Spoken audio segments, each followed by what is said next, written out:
இறைவா, நீயே அனைத்தும். நம் குருநாதர் அகத்திய மாமுனிவர் உரைத்த முன்னோர்கள் தர்ப்பண ரகசியங்கள்.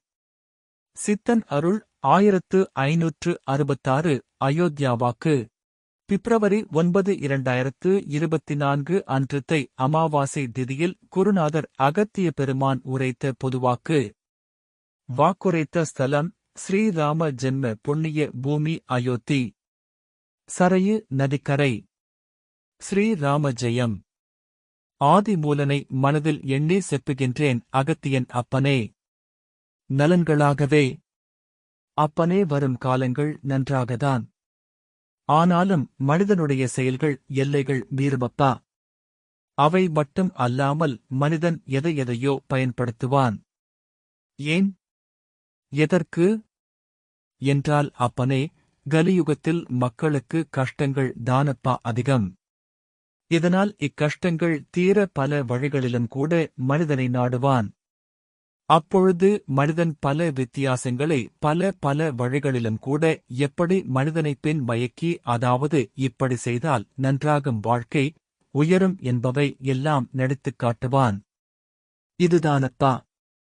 ஆனாலும் யாங்களும் பார்த்து கொண்டேதான் இருக்கின்றோம் அப்பனே. அவனவன் செய்த பாவங்கள் புண்ணியங்கள் இதற்குப் பின் சரி பார்க்கப்பட்டவை பெறவே. அதை மனிதன் எப்பொழுது உணர்கின்றானோ அவந்தனுக்கு மேன்மைகள். பின் எப்பொழுது உணரவில்லையோ அவந்தனுக்கு கீழ்த்தனமான கஷ்டங்கள் ஏற்பட்டு பின் மீள முடியாத சந்தர்ப்பங்களும் கூட. இவை தன் நன்கு புரிந்தாலே போதுமானதப்பா. ஏன், எதற்கு யாங்கள் சொல்லிக் கொண்டே இருக்கின்றோம், எதற்காக என்றெல்லாம். முன்னோர்கள் மூலமாகவே முதலில் வருமப்பா அலைகளாக புண்ணியங்களும் பாவங்களும். இதை நன்கு புரிந்தாலே போதுமானதப்பா. ஒன்றை சொல்கின்றேன் அப்பனே. முன்னோர்கள் சொத்துக்கள் அனுபவிக்க மனிதன் சந்தோஷப்படுகின்றான். ஆனாலும் முன்னோர்களின் பாவங்கள் அனுபவிக்க மட்டும் ஏனப்பா கஷ்டங்கள்? இதனால்தான் மனிதன் இன்னும் மூட நம்பிக்கையிலே விழுந்துள்ளான் என்பேன் அப்பனே. மூட நம்பிக்கை எப்பொழுது ஒழிகின்றதோ அப்பொழுது மனிதனுக்கு புத்திகள் வந்துவிடும். உயர்ந்து விடலாம் அப்பனே. நன்மைகள் அப்பனே. ஏன், எதை அறிய இதனால் பல புண்ணிய நதிகளில் கூட நீராடி முன்னோர்களுக்கெல்லாம் ஏழ்தானங்கள் செய்கின்றோம் அப்பனே. நன்மைகள் இதற்காகத்தான். மனிதனின் உடலில் உள்ள செல்கள் பிரியும் பொழுது பல வழியில் கூட காற்றில் அப்படியே மிதந்து. இதைக்கூட யாங்கள் சித்தர்கள் தவம் செய்து கொண்டிருக்கும் பொழுது செல்கள் சித்தர்கள் அருகிலே வருமப்பா. இதனால் சித்தர்களும் கூட கண்டு கொள்வார்கள் அப்பனே, இவைதான் என்று. ஆனாலும் பின் செல்களும், அதாவது ஆன்மா, அப்பொழுது பேசுமப்பா. யான் என்ன தவறு செய்கின்றேன் என்று. எப்படி எங்கள் பிள்ளைகளை காப்பாற்றுவது? விட்டு வந்து விட்டேனே என்றெல்லாம் அப்பனே. புரிந்து கொள்ளுங்கள் அப்பனே. இது சித்தர்களுக்கு மட்டும்தான் புரியுமப்பா. இதனால்தான் அப்பனே ரகசியங்கள் சித்து.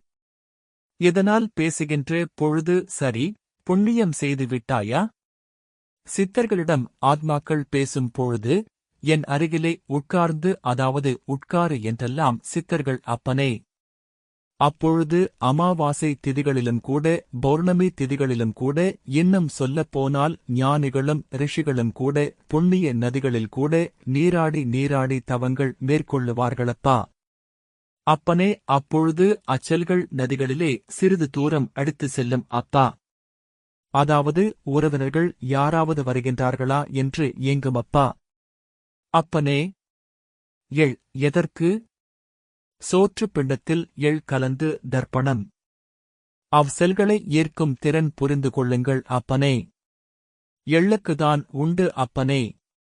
நதிகளில் தர்ப்பணம் செய்யும் பொழுது நதிகளில் மிதந்து அடித்து செல்லப்பட்டு கொண்டிருக்கும் ஆத்மாக்கள், அதாவது செல்கள், நாம் தர்ப்பணம் செய்யும் பொழுது அந்த சோற்று பிண்டம் ஏற்கும்.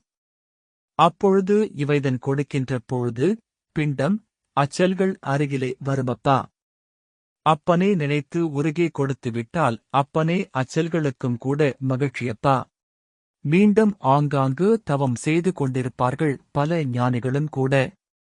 இறைவனுக்காகவே இறந்தவர்கள் அப்பொழுது மீண்டும் அப்பனே சந்தோஷத்துடன் பின் ஞானிகளுக்கு அருகே அவைதன் செல்கள் ஒட்டிக்கொள்ளும் அப்பா. அப்பொழுது உன்னால், அதாவது இவ்ஞானிகளின் மூலம் யான் முன்னோர்களைப் பார்த்தேன். உங்களால் எந்தனுக்கு மோட்சமும் அவர்களும் நன்றாக இருக்கட்டும் என்றெல்லாம் வாழ்த்தும், ஆசீர்வதிக்கும். செல்களும், அதாவது ஆன்மாவாக வைத்துக் கொள்ளலாம். செல்களும் ஆன்மாக்களும் ஒன்று.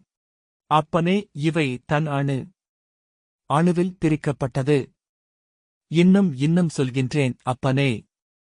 இதை சரிமுறையாகவே கையாண்டால், ஏனென்றால் வரும் காலங்களில் பக்தியை பொய்யாக்குவான் அப்பனே. அதனால்தான் சொல்கின்றேன் அப்பனே. அப்பொழுது எங்களிடத்தில் பின் ஆன்மாவும் பேசும். மகிழ்ச்சி.